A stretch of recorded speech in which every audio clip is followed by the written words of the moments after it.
والصلاة والسلام على سيد الأنبياء وخاتم النبيين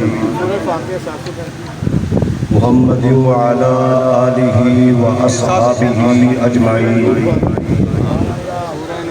أما بعد فأعوذ بالله من الشيطان الرجيم بسم الله الرحمن الرحيم هن لباس لكم وأنتم لباس لهن قال النبي صلى الله تعالى عليه وسلم لسان ذاكر وقلب شاكر وزوجة معينة تعينه على إيمانه قال النبي صلى الله تعالى عليه وسلم المرأة مسلمة سلت خمسها وصامت شهرها وطاعت بالها وحفظت بدنها فلتدخل من أجل أبواب الجنة حيث شاء قال النبي صلى الله تعالى عليه وسلم حبب إلي من دنياكم ثلاث الطيب والنساء وجعلت قرة عيني بك في الصلاة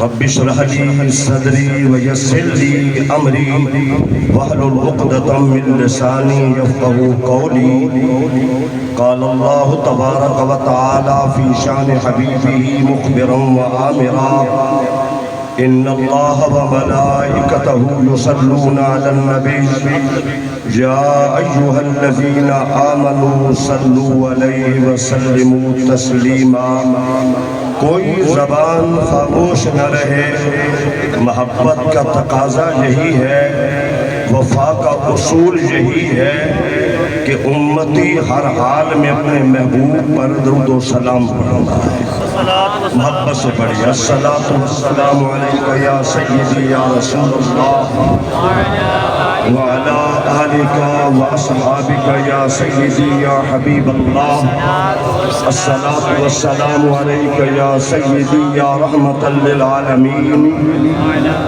وسلم عليك وعلى آلك وأصحابك يا سيدي يا خاتم النبيين حمد و صلات کے بعد دعا ہے خلاق کائنات میری آپ سب کی حاضری قبول و منظور فرمائے میرے محفل از پیر طریقت محترمی جناب سید اشتیاق حسین شاہ صاحب زیدہ مجدو اللہ ان کی اہلیہ کو سیدہ فاطمہ الزہرا کا روحانی پڑوس نصیب فرمائے اور قیامت کے دن تک اللہ ان کی تمام منزلیں آسان فرمائے اللہ ان کے تمام جگر کے ٹکڑوں کو صبر جمیل اجر عظیم عطا فرمائے قابل صد احترام علماء کرام معزز سامعین السلام علیکم ورحمۃ اللہ کوشش ہوگی جو وقت دیا گیا ہے بہت وقت ہے 15 منٹ میں اسی میں چند باتیں اہم قیمتی لازمی جو میں مناسب سمجھتا ہوں آپ کی قوت سماع تک پہنچانے کی کوشش کروں گا اللہ مجھے قرآن و سنت کی روشنی میں بیان کرنے کی توفیق عطا فرمائے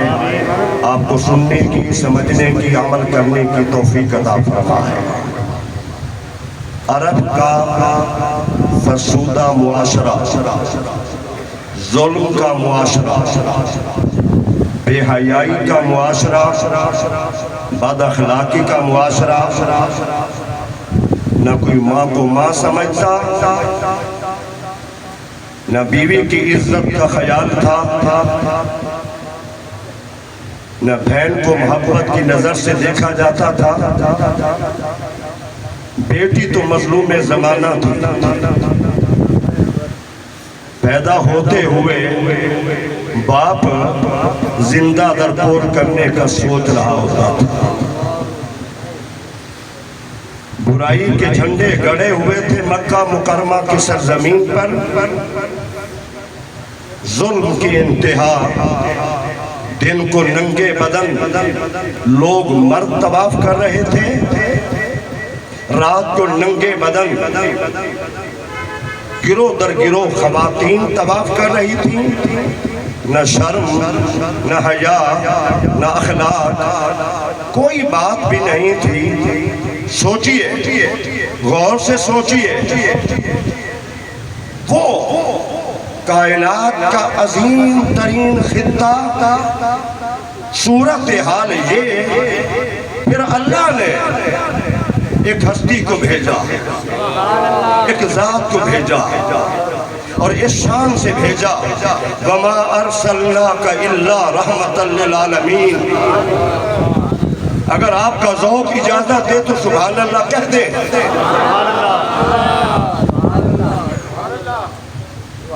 اگر اندر سے آپ کے دل کی دھڑکن میں محبت کی صدا ہو تو سبحان اللہ کہہ دیں، کنجوسی نہ کریں۔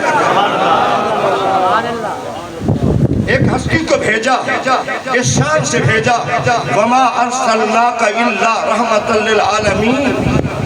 کسی کے وہم و گمان میں بھی نہیں تھا یہ کائنات کا بدترین معاشرہ پھر وہ وقت بھی آئے گا اخلاقی اعتبار سے، شرم و حیا کے اعتبار سے، عزت و آبرو کے حوالے سے یہ آسمان کی بلندی کو چھوئے گا۔ پھر اللہ نے حضور کو بھیجا، بُعِثْتُ مُعَلِّمًا لِأُتَمِّمَ مَكَارِمَ الْأَخْلَاقِ۔ اللہ نے مجھے اخلاق کے لیے استاد بنا کے بھیجا ہے تاکہ میں اخلاق سکھاؤں۔ پھر اللہ نے قرآن نازل فرمایا حضور کی ذات پر، توجہ فرمایا هُنَّ لِبَاسٌ لَكُمْ وَأَنْتُمْ لِبَاسٌ لَهُنَّ۔ تم ان کا لباس ہو، وہ تمہارا لباس ہے۔ پوری کائنات میں یہ تعلق جو قرآن نے میاں بیوی کا بیان کیا ہے نہ کوئی بیان کر سکا ہے نہ کر سکتا ہے۔ کیا فرمایا؟ فرمایا مرد بیویوں کا لباس ہے اور بیوییں مردوں کا لباس ہے۔ لباس کے بغیر انسان مکمل نہیں ہے، بیوی کے بغیر مرد کہاں مکمل ہے، اور عورت مرد کے بغیر کہاں مکمل ہے۔ مرد کا بیوی کے بغیر گزارا نہیں ہے اور بیوی کا مرد کے بغیر گزارا نہیں ہے۔ انسان کی عزت مرد کی عزت بیوی سے اور بیوی کی عزت مرد سے پہچانی جاتی ہے۔ گرمی ہو سردی ہو لباس ہی تو روکتا ہے، لباس ہی تو روکتا ہے۔ گرمی کا موسم ہو یا سردی کا موسم ہو، میرے بھائیوں بہت سارے لوگوں سے سننے کو آیا ماں فوت ہو گئی ہے، بڑا صدمہ ہے۔ میرے بھائیوں بیوی کے فوت ہو جانے کے بعد کیا میاں کو صدمہ نہیں ہوتا؟ کائنات میں سب سے صابر حضور کی ذات انور۔ آپ دیکھیں عرب میں جب کوئی بڑا واقعہ پیش آتا اس بڑے واقعے کا نام سال کا رکھا جاتا۔ جب حضور رحمت للعالمین کی پہلی بیوی امت کی ماں سیدہ طیبہ حضرت خدیجہ الکبریٰ حسنین کریمین کی نانی جان کا وصال ہوا، اس سال کا نام عام الحزن غم کا سال رکھا گیا، غم کے سال رکھا گیا۔ اور حضور آخری سال تک اس اپنے کو کبھی بلایا نہیں ہے، بار بار تذکرہ کرتے اور کبھی سیدہ اما عائشہ فرماتی، کبھی دوسری بیویاں کہتی حضور وہ تو ایک بوڑھی خاتون تھی، آپ تذکرہ کرتے رہتے ہیں۔ اللہ نے ان سے کم عمر آپ کو بیویاں دی ہیں، آپ سے ان سے خوبصورت بیویاں دی ہیں۔ میرے بھائیوں ذرا غور کرو، وہ حضرات جو بیوی کو گالیاں دیتے ہیں، وہ حضرات جو بیوی سے بات بات پہ لڑتے ہیں، وہ حضرات جو چھوٹی چھوٹی باتوں پہ بیوی کو ڈانٹتے رہتے ہیں، آئیے اپنے نبی کی سیرت سنیے ذرا۔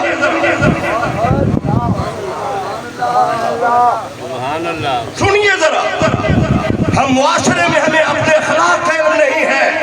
حضور میرے نبی فرماتے ہیں، پتہ ہے آپ کو جب حضور رحمت للعالمین اللہ سے ملنے والے تھے، دنیا سے جا رہے تھے، فرمایا تم میں سے بہتر وہ ہے جو اپنی بیوی سے اچھا ہے، جس کا اخلاق اپنے گھر والوں سے اچھا ہے۔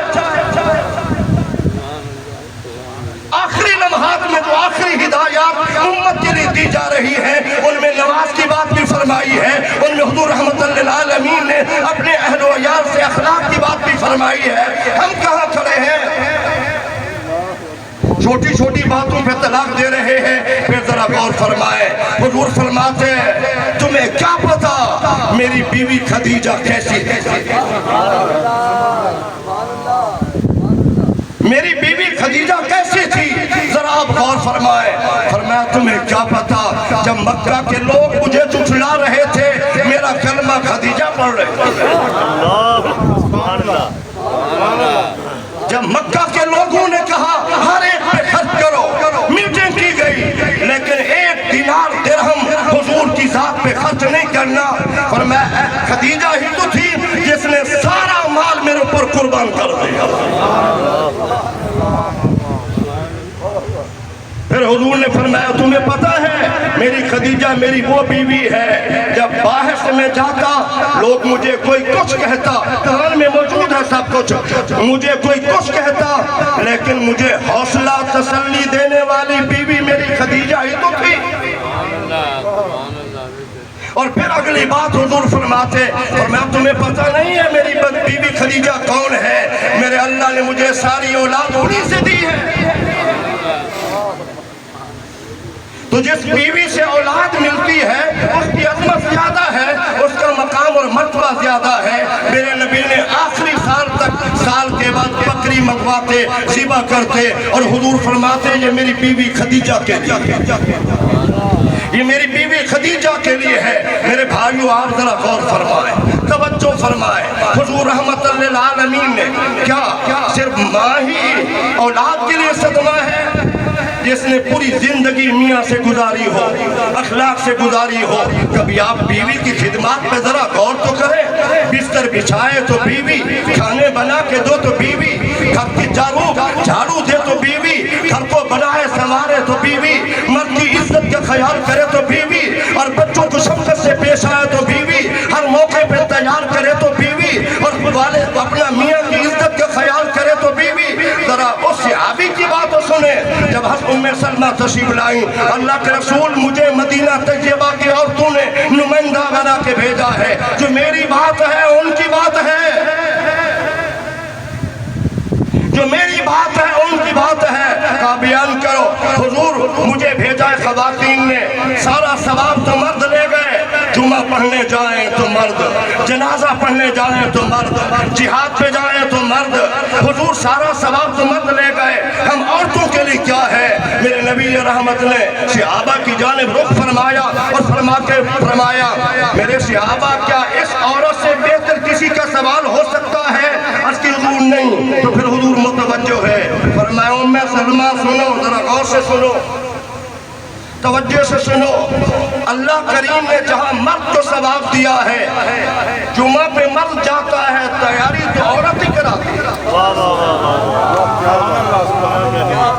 جنازہ پہ جاتا ہے تو تیاری تو عورت ہی کراتی ہے اور جہاد پہ جاتا ہے تو تیاری تو عورت ہی کراتی ہے. حضور نے فرمایا جس طرح اللہ مردوں کو ثواب دیتا ہے عورتوں کو بھی ثواب دیتا ہے. یاد رکھیں غور کریں میرے نبی نے کیا فرمایا جس عورت کے دنیا سے جاتے ہوئے اس کا میاں راضی ہے اللہ نے اس کو جنت میں ضرور داخل کرنا جنت میں ضرور داخل کرنا ہے. اور پھر ذرا غور فرمائے حضور نے فرمایا میری امت کی عورت 4 کام کرے میں مصطفیٰ جنت کی ضمانت دیتا ہوں. المرأۃ مسلمۃ صلت خمسہا 5 نمازیں ادا کرے جو شریعت میں ہفتے میں معاف ہے. وصامت شہرہا ماہ رمضان کے روزے رکھے. وطاعت بالہا اپنے خاوند کی فرما برداری کرے. وحفظت بدنہا نکاح کی وجہ سے اللہ نے اس کے رسول نے جس بندے کے لیے عورت کا جسم حلال قرار دیا ہے بس اسی کے لیے حلال سمجھے. اپنے خاوند کی عزت تو مٹی میں نہ ملائے والدین کے تاج کی عزت کو برقرار رکھے بھائیوں کا خاندان میں وقار برقرار رکھے. سمجھ رہے میری بات؟ فرمایا کہ چوتھا کام اپنے جسم کا تحفظ. غور کریں کتنا اجر ہے عورت کے لیے کتنا انعام ہے. ہر بندے کے لیے جنت ایک دروازہ ہے. نمازیں قبول ہیں تو باب الصلاۃ سے جائے گا. روزے قبول ہیں تو باب الصیام سے جائے گا. حج قبول ہے تو باب الحج سے جائے گا. جہاد قبول ہے تو باب الجہاد سے جائے گا.